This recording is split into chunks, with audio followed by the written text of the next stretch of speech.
5, 4, 3, 2, 1, 0.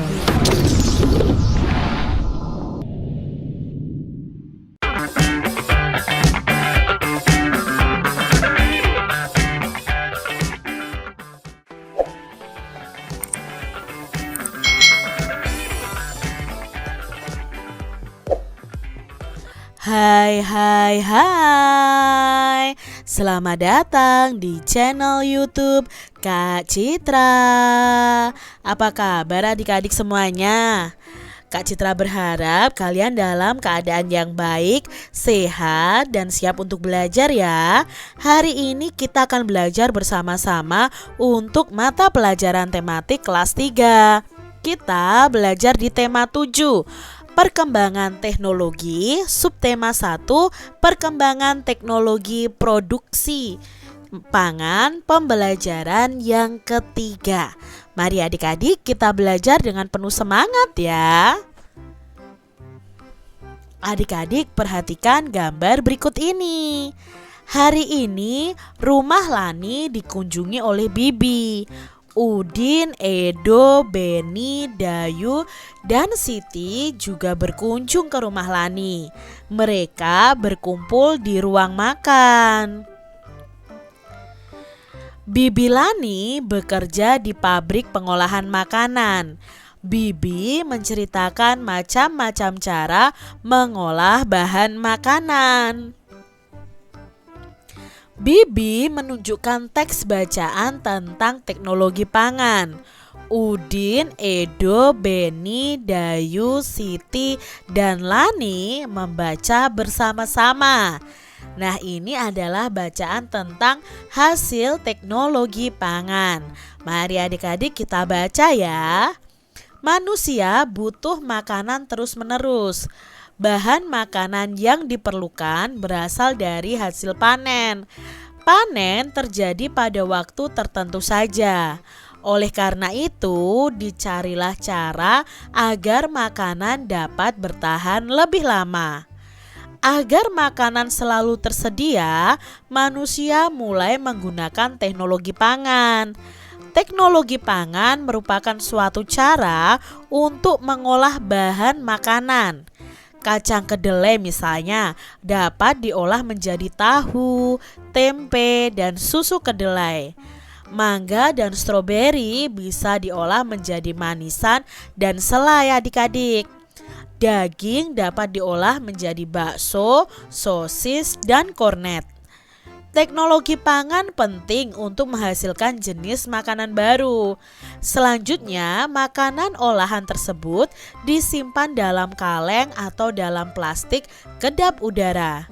Kedap udara ini maksudnya adalah tidak dapat dimasuki oleh udara adik-adik. Proses penyimpanannya dapat membuat makanan ini lebih awet. Nah, ini tadi bacaan tentang hasil teknologi pangan.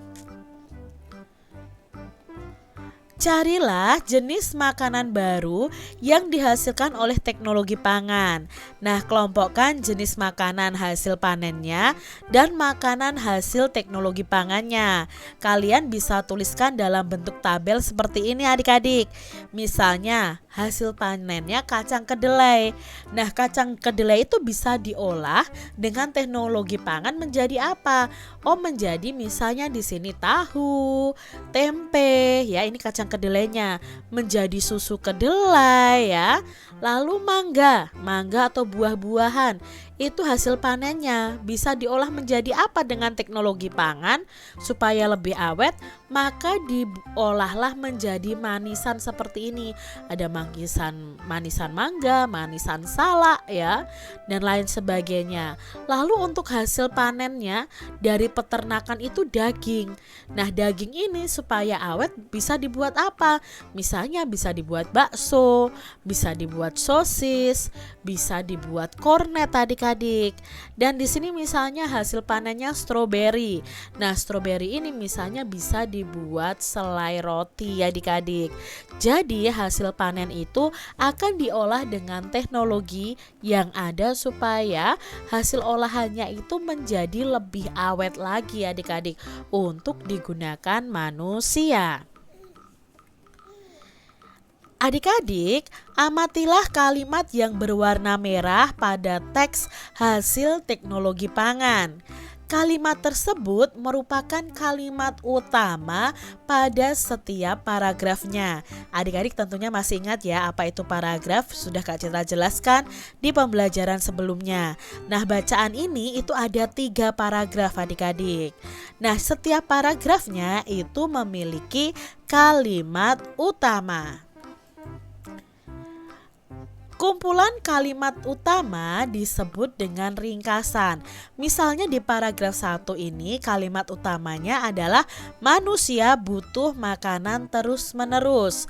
Lalu di paragraf kedua, agar makanan selalu tersedia, manusia mulai menggunakan teknologi pangan. Di paragraf yang ketiga, teknologi pangan penting untuk menghasilkan jenis makanan baru. Nah, kalau kumpulan kalimat utama ini dijadikan satu, itu bisa disebut dengan ringkasan. Ringkasan itu biasanya isinya adalah inti dari bacaan tersebut. Tuliskan kembali kalimat utama dari setiap paragraf agar dapat terbentuk ringkasan. Nah, contohnya di sini ya, dari bacaan ini ringkasannya seperti ini adik-adik. Manusia butuh makanan terus-menerus. Agar makanan selalu tersedia, manusia mulai menggunakan teknologi pangan. Teknologi pangan penting untuk menghasilkan jenis makanan baru. Itu ringkasan dari bacaan ini.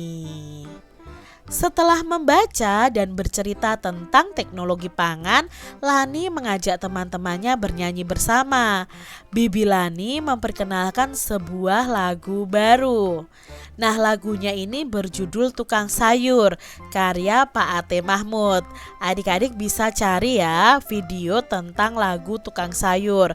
Kebetulan di video Kak Citra tidak ada lagu tentang tukang sayur ya.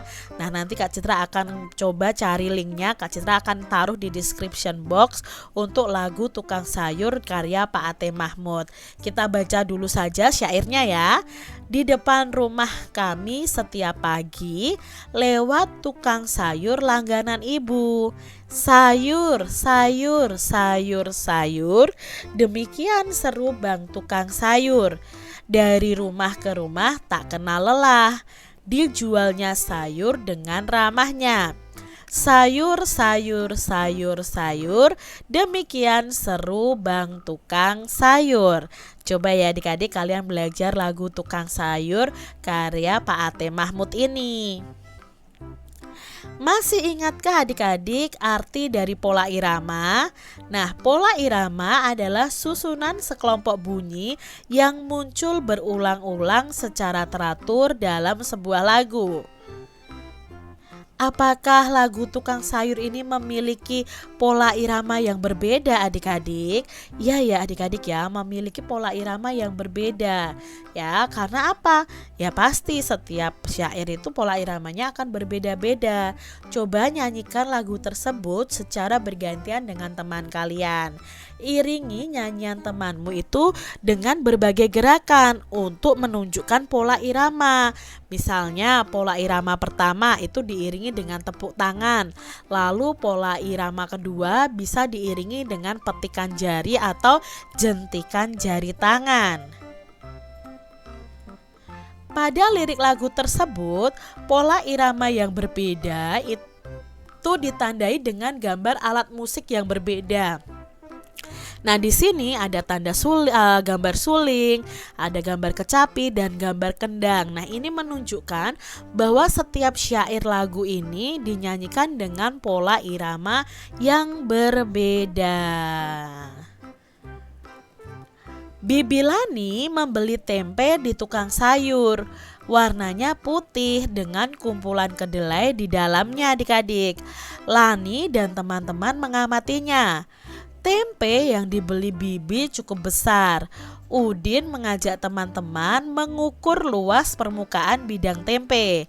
Tempe tersebut berbentuk persegi. Udin mengukur luas tempe menggunakan potongan segitiga yang terbuat dari daun pisang. Nah, di sini ya adik-adik ya, potongan segitiga daun pisang merupakan alat ukur yang tidak baku. Tempe yang berbentuk persegi dapat dipotong menjadi bentuk segitiga. Nah, ini ya, awalnya persegi bisa dipotong menjadi segitiga dengan dibagi menjadi dua pada garis diagonalnya adik-adik. Tapi kalau dijadikan satu lagi ya ini bentuknya persegi lagi nanti. Persegi dan segitiga dapat dijadikan alat ukur luas permukaan suatu bidang.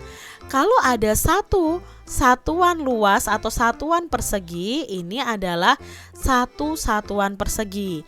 Kalau hanya setengah ya, hanya setengah satuan persegi. Tapi kalau setengahnya ada dua atau dua satuan segitiga, maka itu sama dengan satu satuan persegi. Karena kalau segitiga ini ditempelkan bersama-sama ya bentuknya akan menjadi persegi lagi adik-adik. Hitunglah luas permukaan bidang berikut ini. Pada pembelajaran sebelumnya kita kan sudah belajar ya tentang ini. Nah adik-adik, berapa sih luas bagian ini, gambar ini? Ada berapa persegi satuan? Yuk kita hitung. Kita hitung yang utuh dulu ya. Misalnya yang ini. Jadi yang perseginya utuh 1, 2, 3, 4. Nah sekarang yang berwarna biru ini adalah setengah ya, yang berwarna biru, dan ada dua setengahnya. Berarti ini bisa kita jumlahkan, setengah ditambah setengah itu sama dengan 1 persegi satuan. Maka di sini setelah 4 Kak Citra tulis 5 di sini karena ini dan ini itu 1 persegi satuan. Jadi luas gambar ini adalah 5 persegi satuan. Kita lihat gambar berikutnya ada berapa persegi satuannya. Kita hitung yang utuh dulu ya. 1, 2, 3. Belum selesai nih adik-adik karena masih ada yang setengah bagian atau segitiga ini ya. Kalau segitiganya ada 2, berarti kan setengah ditambah setengah sama dengan 1. Berarti kalau 2 ini Kak Citra tulis 4 karena setelah 3 kan 4. Lalu yang kedua ini juga kita gabungkan supaya menjadi persegi ya. Berarti setengah ditambah setengah sama dengan 1. Nah setelah 4 Kak Citra tulis 5. Berarti luas bangun ini adalah 5 persegi satuan. Kita lihat gambar berikutnya adik-adik, berapa persegi satuan ya. Kita hitung yang utuh dulu. 1, 2, 3, 4, 5. Lalu di sini ada yang segitiga nih adik-adik. Segitiganya ada 2, berarti kan ya setengah ditambah setengah sama dengan 1. Nah setelah 5 ditambah 1 sama dengan 6. Nah berarti luas ini ada 6 persegi satuan. Kita lihat berikutnya adik-adik ya, ada berapa persegi satuannya? Kita hitung 1, 2, 3. Mengapa ini 3? Karena ini walaupun dibagi 2 tapi dijadikan 1 kan otomatis sudah menjadi persegi. Ya, segitiganya ada 2 tapi dijadikan 1, otomatis ini 1 persegi satuan ya. Setelah 3 ini 4, 5. Jadi luasnya ada 5 persegi satuan. Selanjutnya adik-adik ada berapa persegi satuan ya luasnya? Kita hitung 1, 2, 3. Lalu yang bentuk segitiganya juga ada 2. Berarti nilainya nanti 1 karena setengah ditambah setengah sama dengan 1. Nah satunya ini kita jumlahkan dengan ini. Berarti ada 4 persegi satuan. Nah, berikutnya adik-adik, ada berapa luas bangun ini? Ada berapa persegi satuan? Kita hitung yang utuh dulu. 1, 2, 3, 4, 5, 6. Nah, yang setengah kita jumlahkan adik-adik. Setengah ditambah setengah sama dengan 1. Nah, berarti di sini ada 7. 7 persegi satuan. Itu luasnya. Demikian tadi adik-adik pembahasan kita di tema 7, subtema 1 pembelajaran yang ketiga. Semoga video pembelajaran ini bermanfaat untuk adik-adik semuanya. Dan sampai jumpa lagi di video pembelajaran Kak Citra selanjutnya. Tuhan memberkati. Jangan lupa tekan tombol subscribe, lalu tekan loncengnya, tekan juga tombol like, lalu share ke media sosial kalian. Jangan lupa untuk ikuti media sosial Kak Citra. Terima kasih.